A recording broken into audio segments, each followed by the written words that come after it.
World ఒకప్పుడు వారంతా Trump కు వీర విధేయులు కానీ ఇప్పుడు ట్రంప్ కే ప్రత్యర్థులుగా మారారు. ఒకప్పుడు విధేయులే డొనాల్డ్ ట్రంప్ కు గట్టి పోటీ ఇచ్చేందుకు వచ్చే ఎన్నికలలో అధ్యక్ష బరిలో నిలిచేందుకు సిద్ధమవుతున్నారు. ఇందుకు ట్రంప్ ను ఎదిరించి ఎన్నికల బరిలో నిలుస్తుంది ఎవరు? గత ఎన్నికల్లో ఓటమి పాలిన ట్రంప్ వచ్చే ఎన్నికల్లో ఎలాగైనా గెలవాలని ముందుగానే ప్రయత్నాలు ముమ్మరం చేశారు. కానీ సొంత పార్టీ నుంచి ట్రంప్ కు పోటీగా నిలిచేందుకు పలువురు సిద్ధమవుతుండడం ఆయనకు సమస్యగా మారింది. ఇంతకు రిపబ్లికన్లలో ట్రంప్ కు మద్దతు ఏ స్థాయిలో ఉంది? అమెరికా అధ్యక్ష పీఠం అంటే ఎంత క్రేజో ప్రత్యేకంగా చెప్పనక్కర్లేదు. ప్రపంచంలోనే అగ్రరాజ్యంగా ఉన్న అమెరికా అధ్యక్షుడి హోదా అంటే సాధారణ విషయం కాదు. అలాంటి అధ్యక్ష పీఠం కోసం పోటీ చేసే అవకాశం వస్తే ఎవరైనా వదులుకుంటారా? ఛాన్సే లేదు. ఇప్పుడు వచ్చే ఎన్నికల్లో పోటీ కోసం అమెరికాలోని రిపబ్లికన్ పార్టీలో పోటీ తీవ్ర స్థాయిలో ఉంది. అమెరికాలో అధ్యక్ష బరిలో దిగడం కోసం రిపబ్లికన్ పార్టీలో పోటీ పెరుగుతోంది. భారతీయ సంతతికి చెందిన నిక్కీ హేలీ తాను పోటీలో ఉన్నట్టు ప్రకటించగానే ఒక్కసారిగా రాజకీయాలు వేడెక్కాయి. అమెరికాలో ఇటీవల జరిగిన ఎన్నికల్లో ట్రంప్ అనుచరులందరూ ఓటమి పాలవడంతో పార్టీలో ఆయనపై విశ్వాసం సన్నగిల్లుతోంది.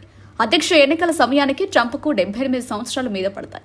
దీంతో ఒకప్పుడు ట్రంప్కు మద్దతున్న వారు ఇప్పుడు ఆయనపై పోటీకి సై అంటున్నారు. అయితే పోటీ ప్రధానంగా Donald Trump, Florida governor Ron DeSantis మధ్య ఉంటుందని అంచనాలున్నాయి. వచ్చే ఎన్నికల్లో ట్రంప్కి గట్టి పోటీ ఇచ్చే వారిలో ఫ్లోరిడా గవర్నర్ రాన్ డెసాంటిస్ ముందు వరుసలో ఉంటారని అంచనాలున్నాయి. ఇప్పటి వరకు రాన్ డెసాంటిస్ తాను అధ్యక్షుడి బరిలో ఉన్నట్టు ప్రకటించకపోయినప్పటికీ పార్టీలో ట్రంప్ వ్యతిరేక వర్గం రాన్కు జయకొడుతోంది. మధ్యంతర ఎన్నికల్లో రిపబ్లికన్ పార్టీ తరపున ఫ్లోరిడా గవర్నర్గా 15 లక్షల ఓట్ల భారీ మెజారిటీతో రాన్ నెగ్గారు. 44 ఏళ్ల వయసున్న రాన్ హార్వర్డ్లో లా డిగ్రీ పొందారు. నేవీలో పనిచేశారు. అమెరికన్ కాంగ్రెస్లో ప్రజాప్రతినిధుల సభ్యునిగా 2013 నుంచి 2018 వరకు ఉన్నప్పటికీ పెద్దగా గుర్తింపు రాలేదు. రాన్ డెసాంటిస్ కు రాజకీయాల్లో గుర్తింపు ఒక లైఫ్ ఇచ్చింది ట్రంపే. 2019 ఎన్నికల్లో ఫ్లోరిడా గవర్నర్ గా రాన్ అభ్యర్థిత్వాన్ని ట్రంప్ బాహాటంగా బలపరచడంతో ఆయన నెగ్గగలిగారు. ఇటీవల జరిగిన ఎన్నికల్లో ఫ్లోరిడా గవర్నర్ గా గత 40 దశాబ్దాల్లో ఎవరికీ దక్కని మెజారిటీతో తిరిగి ఎన్నికయ్యారు. కరోనా సంక్షోభం సమయంలో ప్రజలకు విపరీతమైన స్వేచ్ఛ ఇచ్చారు రాన్ డెసాంటిస్. మాస్కులు, టీకాలు తప్పనిసరి చేయకపోవడంతో ప్రజలు రాన్ను బాగా అభిమానించారు. దాదాపుగా ట్రంప్ భావాలే ఉన్నప్పటికీ దుందుడుకు ధోరణితో కాకుండా సౌమ్యంగా వ్యవహరించడం వల్ల ట్రంప్ వ్యతిరేక వర్గానికి ఒక ఆశాదీపంలా కనిపిస్తున్నారు. ట్రంప్కు పోటీగా ఉన్న వారిలో నిక్కీ హేలీ ఒకరు. భారతీయ సంతతికి చెందిన నిక్కీ హేలీ అధ్యక్ష అభ్యర్థిత్వం కోసం బరిలో ఉన్నట్టు ప్రకటించి ప్రచారం మొదలుపెట్టడంతో రాజకీయాలు హీటెక్కాయి. ట్రంప్ తర్వాత అధికారిక పర్యటన చేసిన రెండో అభ్యర్థి నిక్కీ. ఒకప్పుడు రిపబ్లికన్ పార్టీలో యువ కెరటంగా చరిష్మా ఉన్నప్పటికీ ఇటీవల ఆమె ప్రభ నెమ్మదిగా తగ్గుతూ వచ్చింది. పంజాబ్ నుంచి అమెరికాకు వలస వెళ్లిన కుటుంబానికి చెందిన నిక్కీ అక్కడి దక్షిణ కరోలినా తొలి మహిళా గవర్నర్గా చేశారు. 2016లో ట్రంప్ను తీవ్రంగా వ్యతిరేకించిన ఆయన అధ్యక్షుడయ్యాక ఆమె రాజీకొచ్చారు. ఐక్యరాజ్య సమితిలో అమెరికా రాయబారిగా పనిచేశారు. ఐరాస భద్రతా మండలి సమావేశం జరుగుతుండగా నాటకీయ పరిణామాల మధ్య పదవి నుంచి వైదొలిగారు. డొనాల్డ్ ట్రంప్ హయాంలో సిఐఏ డైరెక్టర్గా, విదేశాంగ మంత్రిగా పదవులు నిర్వహించిన మైక్ పాంపియో చివరి వరకు ఆయనకు విధేయుడుగానే ఉన్నారు. ట్రంప్ విదేశీ విధానాలను ముందుకు తీసుకెళ్లడంలో కీలకంగా వ్యవహరించారు. క్యాపిటల్ హిల్ పై దాడి జరిగిన సమయంలో కూడా ట్రంప్కు మద్దతుగా నిలిచారు. చరిత్ర మమ్మల్ని బాగా గుర్తుపెట్టుకుంటుంది అని వ్యాఖ్యానించి వార్తల్లో నిలిచారు. వెస్ట్ పాయింట్ మిలిటరీ అకాడమీలో graduation, Harvard university law degree చేసిన పాంపియో ఇప్పుడు తన మాజీ బాస్ని ఎదిరించడానికి సిద్ధమవుతున్నారు.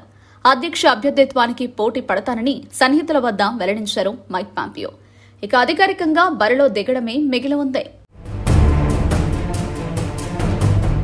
వచ్చే ఎన్నికల్లో పోటీలో నిలిచే వారిలో మరొక వ్యక్తి మైక్ పెన్స్. ట్రంప్ అధ్యక్షుడిగా ఉన్న సమయంలో ఉపాధ్యక్షుడిగా అత్యంత విధేయత ప్రకటించిన మైక్ పెన్స్ ఈసారి అధ్యక్ష అభ్యర్థిత్వానికి పోటీ పడతారని చెబుతున్నారు. 2021 జనవరిలో క్యాపిటల్ హిల్ పై దాడి జరిగే వరకు ఇరువురి మధ్య మంచి అనుబంధం కొనసాగింది. ఆ దాడుల తర్వాత ట్రంప్, పెన్స్ సంబంధాలు క్షీణించాయి. 2020 అధ్యక్ష ఎన్నికల్లో కింద పడిన పైచే తనదేనని చాటి చెప్పడానికి ట్రంప్ చేస్తున్న ప్రయత్నాలకు సహకారం అందించడానికి పెన్స్ నిరాకరించారు. అప్పటి నుంచి పెన్స్ పై గురగా ఉన్న ట్రంప్ ఆయనని పిరికివాడుగా ముద్ర వేస్తూ వ్యాఖ్యలు చేశారు. పెన్స్ కి మృదు స్వభావిగా పార్టీలో మంచి పేరుంది. తొలిసారిగా 2000 సంవత్సరంలో ప్రతినిధుల సభకు ఎన్నికైన పెన్స్ 2013 వరకు కాంగ్రెస్ సభ్యునిగా ఉన్నారు. 2013 నుంచి 2017 వరకు ఇండియానా గవర్నర్గా పనిచేశారు. కరుడుగట్టిన సంప్రదాయవాదిగా ముద్రపడిన పెన్స్ 2016లో ట్రంప్ అభ్యర్థిత్వానికి గట్టి మద్దతుదారుడిగా ఉన్నారు. ఇప్పుడు ఆయనపైనే పోటీకి సై అంటున్నారు.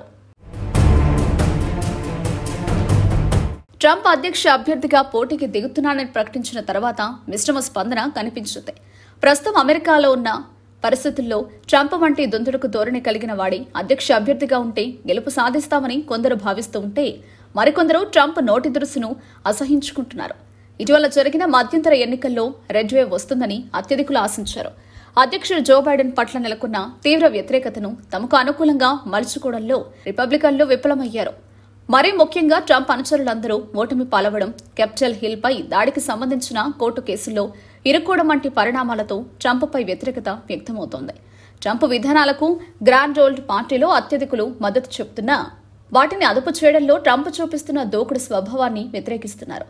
40% మంది ట్రంప్కు మద్దతుగా ఉంటే 60% మంది వేరొకరికి అధ్యక్ష అభ్యర్థిగా ఉండాలని కోరుకుంటున్నట్లు సర్వేలో తేలింది.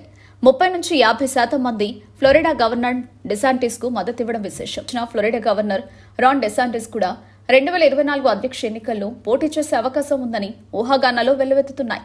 రాన్ నుంచి పోటీ ఎదురయ్యే అవకాశం ఉందని భావించిన ట్రంప్ పార్టీలో తన ఆధిపత్యాన్ని నిరూపించుకునేందుకు ఇంత తొందరగా అధ్యక్ష ఎన్నికలపై ప్రకటన చేస్తున్నట్టు పలువురు అభిప్రాయపడుతున్నారు.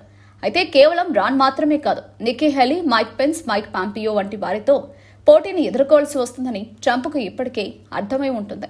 మరి వారందరినీ ఎదుర్కొని పోటీలో గెలిచే అవకాశం ట్రంప్కు ఏ మేరకు ఉంటుందో చూడాలి.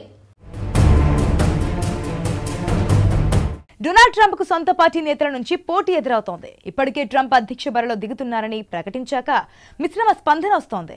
అలాంటి సమయంలో రిపబ్లికన్ల నుంచే పోటీ ఎదురవడం ట్రంప్ కు పెద్ద సమస్యగా మారింది.